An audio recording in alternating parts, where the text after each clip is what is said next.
तारों के राज खोलने के सफर पर ब्रह्मांड की सैर। ब्रह्मांड के अनंत विस्तार में सफर पर आपका स्वागत है, जहां हम तारों की दिलचस्प दुनिया देखेंगे। परियों की कहानी जैसे नीले विशालकाय तारों से लेकर अलाव की तरह लाल दहकते बौने तारों तक, हर तारा ब्रह्मांड के निर्माण और विनाश की कहानी कहता है। इस अनंतता में ये टिमटिमाते आकाशीय पिंड काले मखमल पर हीरों की तरह बिखरे हुए हैं, और हर एक में राज छुपे हैं जो बस खोजे जाने का इंतजार कर रहे हैं।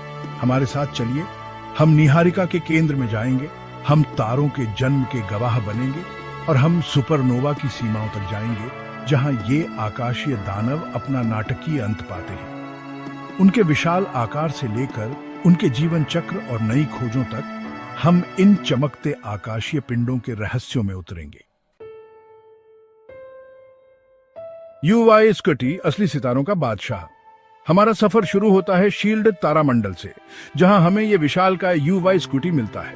अगर इसे हमारे सूर्यमंडल के बीच में रख दें तो ये बृहस्पति के ऑर्बिट के भी बाहर निकल जाएगा। सोचो, ये उस बड़े से ग्रह को भी छोटा दिखा देगा, जैसे किसी बड़े से पहाड़ के सामने एक रेत का कण। यूवाई स्कूटी एक महादानव तारा है जो लाखों सूरज की रोशनी से भी ज्यादा चमकता है। एक असली ब्रह्मांड का आतिशबाजी, दिवाली के पटाखों से भी ज्यादा तेज। जब इसका अंत समय आएगा तो ये एक शानदार सुपरनोवा में फट जाएगा और एक ऐसा नजारा दिखाएगा जो दुनिया के सबसे बड़े आतिशबाजी से भी बढ़कर होगा। वीवाई कैनिस मेजोरिस, ये तारा फटने ही वाला है। अब हम चलते हैं कैनिस मेजर तारामंडल में। यहाँ एक और बहुत बड़ा तारा है, वीवाई कैनिस मेजोरिस। इस लाल महादानव तारे ने अपनी बाहरी परतें उतार दी हैं और एक बहुत बड़ा नेबुला बना दिया है। ये नेबुला तारे के चारों ओर है, जैसे कोई कीमती नगीने पर जड़ाऊ आवरण हो। इन गैसों में कई भारी तत्व हैं जो तारे के अंदर बने थे। ये गैसें अब अंतरिक्ष में फैल जाएंगी और नए तारों को बनाने में मदद करेंगी, जैसे हवा में उड़ते हुए फूलों के बीज, या फिर जैसे हवा में उड़ते हुए डैंडेलियन के बीज। वैज्ञानिकों का मानना है कि वीवाई कैनिस मेजोरिस जल्द ही सुपरनोवा बन जाएगा, मतलब एक बहुत बड़ा धमाका होगा जो पूरी आकाश गंगा से भी ज्यादा चमकीला होगा, जैसे दिवाली के पटाखे या फिर जैसे किसी बड़े मेले में आतिशबाजी। जब वीवाई कैनिस मेजोरिस फटेगा तो ये एक बहुत बड़ी घटना होगी, जैसे कोई ऐतिहासिक घटना, जैसे कि दीवार गिरना। WOHG64 एक सचमुच बहुत बड़ा तारा, बहुत दूर तारों के समुंदर में। आज का सफर हमें हमारी आकाश गंगा से बहुत दूर ले जाएगा, लार्ज मैजेलानिक क्लाउड तक, जो हमारी पड़ोसी आकाश गंगा है। यहाँ अनगिनत तारों के बीच हमें WOHG64 मिलता है, जो सबसे बड़े तारे का खिताब पाने की एक और दावेदार है। WOHG64 धूल और गैस की एक मोटी परत में लिपटा हुआ है, जिससे इसे सीधे देखना मुश्किल है। एक घने कोहरे की कल्पना कीजिए, जैसे कभी कभी भारतीय शहरों में छा जाता है। मान लीजिए दिल्ली में कोहरा। देखने में मुश्किल होने के बावजूद वैज्ञानिक इस विशाल तारे के बारे में जानकारी हासिल कर पाए हैं, जैसे कोई आधुनिक खगोल शास्त्री अपने टेलीस्कोप से, मान लीजिए, हिमालय से रात के आसमान का अध्ययन करता है। इसका आकार यूवाई स्कूटी के बराबर है, शायद उससे भी बड़ा। कुछ इतना बड़ा सोचिए जिसके सामने हमारा सूरज एक छोटी सी चिंगारी लगे। WOHG64 बहुत तेज चमकता है और बहुत ज्यादा ऊर्जा छोड़ता है। दूसरे हाइपर जायंट्स की तरह WOHG64 का जीवन एक जबरदस्त सुपरनोवा विस्फोट के साथ खत्म होगा, जो इसके तत्वों को लार्ज मैजेलानिक क्लाउड में फैला देगा। एक असली आकाशीय आतिशबाजी, दिवाली के पटाखों जैसा शानदार नजारा। चौथा अध्याय, V354 सेफी। सीफियुस तारामंडल में एक धड़कता हुआ विशालकाय तारा। आज हमारी खगोलीय यात्रा हमें सीफियुस तारामंडल में ले जाती है, जहां हम V354 सीफी से मिलते हैं, जो एक लाल महादानव तारा है जो अपनी ही लय में धड़कता है। कल्पना कीजिए, यह आकाश में धड़कते हुए दिल की तरह है, एक सच्चा ब्रह्मांडीय आतिशबाजी का प्रदर्शन, स्वर्ग का एक सच्चा आनंद। V354 सीफी सिफीद नामक तारों के एक वर्ग से संबंधित है, जिसका नाम डेल्टा सेफी तारे के नाम पर रखा गया है। यह नाम प्राचीन ग्रीस, उसके मिथकों और आकाश की खोजों की याद दिलाता है, जैसे कोई ब्रह्मांडीय संगीतकार अपनी शाश्वत धुन बजा रहा हो। इन तारों की चमक और उनके धड़कन की अवधि के बीच एक खास रिश्ता होता है जो उन्हें ब्रह्मांडीय दूरियों को मापने के लिए एक बहुत ही महत्वपूर्ण उपकरण बनाता है। ये प्रकाश स्तंभों की तरह हैं जो नाविकों को रास्ता दिखाते हैं, या साइन पोस्ट की तरह हैं जो हमें ब्रह्मांडीय सड़क पर खो जाने से बचाते हैं। विशाल अंतरिक्ष में सच्चे मार्गदर्शक इन उतार चढ़ावों को ध्यानपूर्वक मापकर खगोलविद किसी तारे की वास्तविक चमक निर्धारित कर सकते हैं और उसकी स्पष्ट चमक से तुलना करके हमसे उसकी दूरी की गणना कर सकते हैं। यह ऐसा है जैसे किसी स्ट्रीट लैंप के बल्ब की शक्ति जानकर यह पता लगाना कि वह कितनी दूर है, या किसी मेले में आतिशबाजी को दूर से देखकर उसकी दूरी का अंदाजा लगाना। हालांकि V354 सेफी, युवा स्कूटी या वीवाई कैनिस मेजोरिस जितना बड़ा नहीं है, फिर भी ये एक विशालकाय तारा है जिसकी त्रिज्या हमारे सूर्य से सैकड़ों गुना बड़ी है। हमारे सूर्य की कल्पना कीजिए, एक मटर जितना छोटा, एक विशाल तरबूज के बगल में। इसका धड़कना हमें याद दिलाता है कि सबसे बड़े तारे भी गतिशील पिंड हैं जो लगातार बदल रहे हैं। एक कलाकार की तरह जो हमेशा अभिव्यक्ति के नए रूपों की तलाश में रहता है, ये तारे हमें अपनी सुंदरता और शक्ति से मोहित करते हैं। 5वां अध्याय, बेटलगेयूज, अगला सुपरनोवा। हमारा कॉस्मिक जर्नी हमें मशहूर ओरायन तारामंडल तक ले जाता है, जहां लाल रंग का तारा बेटलगेयूज चमकता है। बेटलगेयूज एक रेड सुपर जायंट है जो अपने जीवन चक्र के अंत के करीब है। ये बहुत बड़ा है, इसका रेडियस हमारे सूरज से लगभग 1000 गुना ज्यादा बड़ा है। सोचो, अगर यह सूरज की जगह होता तो यह जुपिटर को निकल जाता। कैसा सूर्य ग्रहण होता है ना, जैसे पुष्किन की जार साल्टन की कहानी में चांद हंसिया के नीचे चमकता है और एक तारा माथे पर चमकता है। हाल के सालों में एस्ट्रोनॉमर्स ने बेटलगेयूज की ब्राइटनेस में काफी कमी देखी है, जिससे अंदाजा लगाया जा रहा है कि यह तारा जल्द ही सुपरनोवा एक्सप्लोजन करेगा। यह एक सच्चा प्रलय का दृश्य होगा, जैसा नास्त्रेदमस ने भविष्यवाणी की थी। लेकिन इस बार सच में जब बेटलगेयूज आखिरकार एक्सप्लोड होगा तो यह बहुत सारी एनर्जी रिलीज करेगा और थोड़े समय के लिए हमारी गैलेक्सी के किसी भी दूसरे तारे से ज्यादा ब्राइट चमकेगा। यह ऐसा न्यू ईयर का फायरवर्क होगा कि रेड स्क्वायर का फायरवर्क उसके सामने बच्चों का खेल लगेगा। यह एक्सप्लोजन धरती से दिन के उजाले में भी दिखाई देगा और एक अमेजिंग नजारा बनाएगा जो हफ्तों या महीनों तक चलेगा। मुझे लगता है कि क्या लोमोनोसोव ने इसका अंदाजा लगाया था। हालांकि बेटलगेयूज के सुपरनोवा एक्सप्लोजन का एग्जैक्ट टाइम पता नहीं है, लेकिन यह हमें याद दिलाता है कि सब कुछ टेम्परेरी है, यहां तक कि सबसे बड़े स्टार्स भी। बिल्कुल एक फेमस हॉकी प्लेयर की तरह वह बहुत चमकता है, लेकिन एक दिन उसका करियर खत्म हो जाता है। अध्याय 7, अंटार्स बिच्छू का दिल। हमारा सफर अब हमें बिच्छू तारामंडल में ले जाता है, जहां लाल महादानव तारा अंटार्स बिच्छू के दिल की तरह चमकता है। जैसे गोंसाल्वस डायस ने रात के आसमान के विशालता को डिस्क्राइब किया था, वैसे ही हम इस रोशनी के दिल की कल्पना करते हैं। अंटार्स एक असली आसमानी दानव है जिसका रेडियस हमारे सूरज से लगभग 700 गुना ज्यादा बड़ा है। सोचो, अगर यह सूरज की जगह होता तो यह बुध, शुक्र, पृथ्वी और मंगल ग्रह को भी निगल जाता। तब तो बड़ी मुश्किल हो जाती है ना।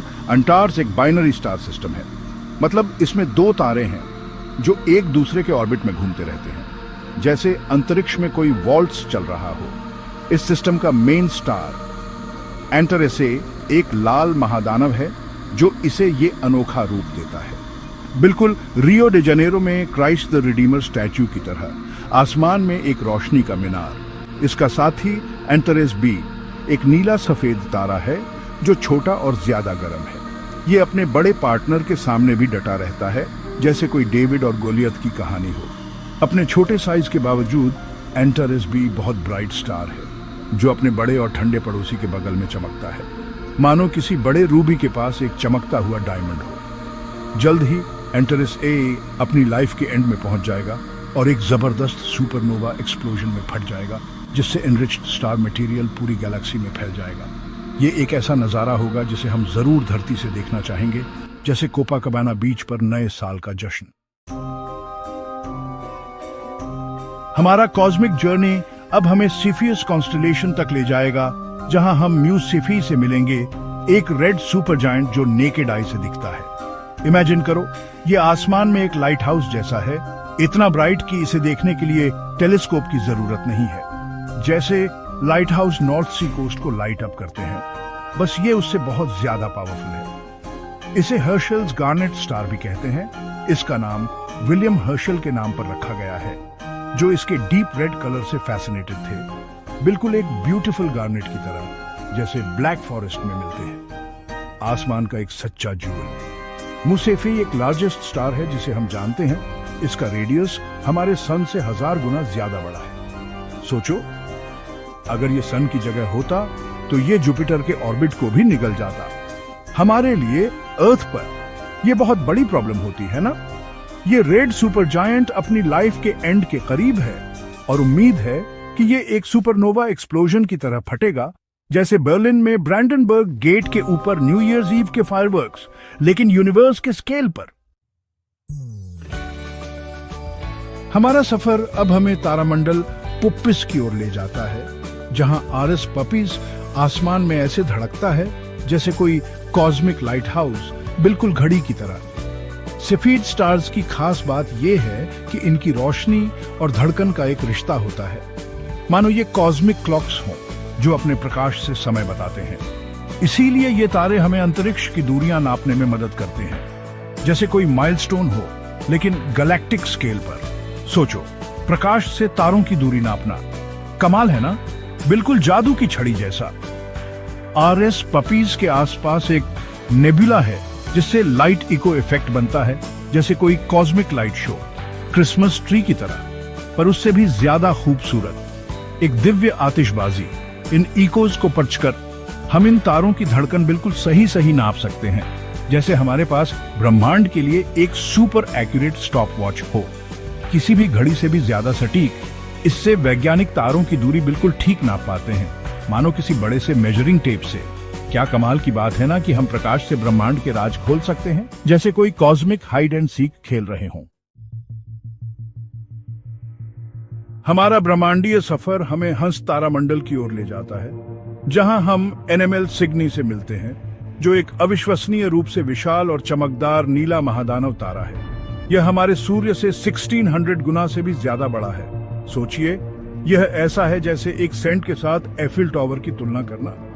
जब यह सुपरनोवा के रूप में फटेगा तो यह एक पल के लिए पूरी आकाश गंगाओं से भी ज्यादा चमकेगा, एक सच्ची ब्रह्मांडीय आतिशबाजी की तरह। हमारा आखिरी पड़ाव धनु राशि है, जहां हम KW सजिटारी से मिलेंगे। ये एक लाल महादानव तारा है जो तारों के आकार और चमक की सीमाओं को पार कर जाता है। तारों के बीच के एक असली गोलियत की कल्पना करो, एक तरह का ब्रह्मांडीय दैत्य। KW सजिटारी एक सच्चा खगोलीय दैत्य है। इसका दायरा हमारे सूर्य से 1400 गुना बड़ा है। कल्पना कीजिए, अगर सूर्य एक टेनिस बॉल होता तो KW सजिटारी बर्लिन के ओलंपिक स्टेडियम के आकार का होता।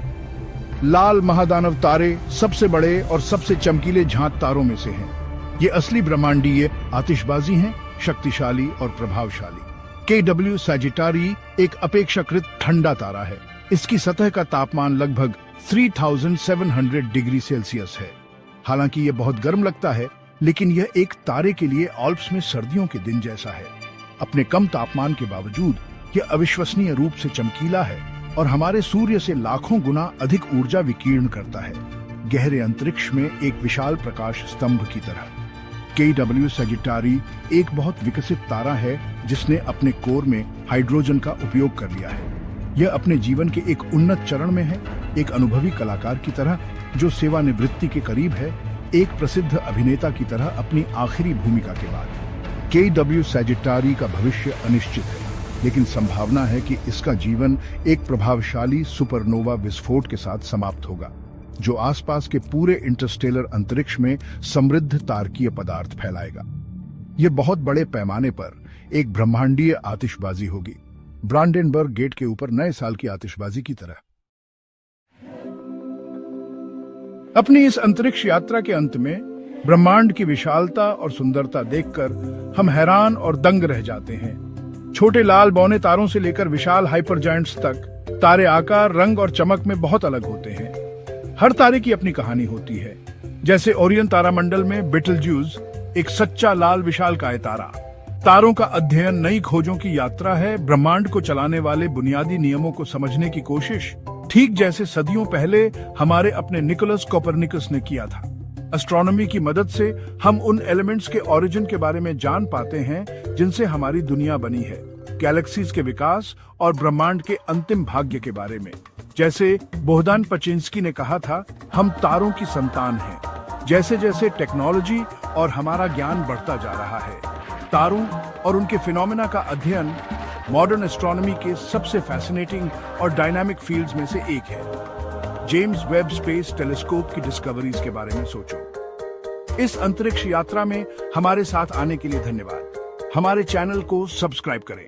सबको पीस एंड लव।